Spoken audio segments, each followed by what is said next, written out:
श्री तुकोबारायांचा लक्षपूर्वक आहे का या अभंगाद्वारे श्री जगद्गुरु तुकोबाराय मानव देहाला आलेला जो काही जीव आहे या जीवाला एक प्रकारचा उपदेश करतात. वास्तविक पाहता तीन महत्वाचे मुद्दे मी आपल्या समोर मांडतो. उपदेश करणारे कोण, उपदेश करतात तो कुणाला आणि उपदेश करतात तो कशासाठी किंवा कशाचा. उपदेश करणारे कोण, जगद्गुरु तुकोबाराय. बर तुकाराम महाराज उपदेश करतात पण कोण तुकोबाराय. कारण उपदेश जर करायचा म्हटलं तर सर उपदेश करण्याकरता काय लागतो, अधिकार.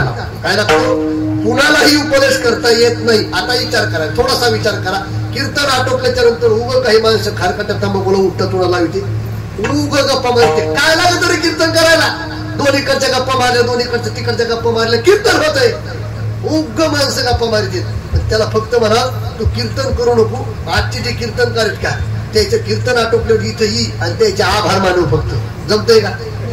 महाराज बैठकीत गप्पा मारणारे माणसं असतात का, लय बैठकीला घेणारे, त्याच्या हातात जर माईक आला का, माईक पाहिला की त्याच्या माने इथल इथल म्हणतात नाही. कारण कीर्तन करण्याकरता मी बोलत नाही महाराज, पाहून या ग्रंथ करावे. कीर्तनाकरता देखील अधिकार लागतो.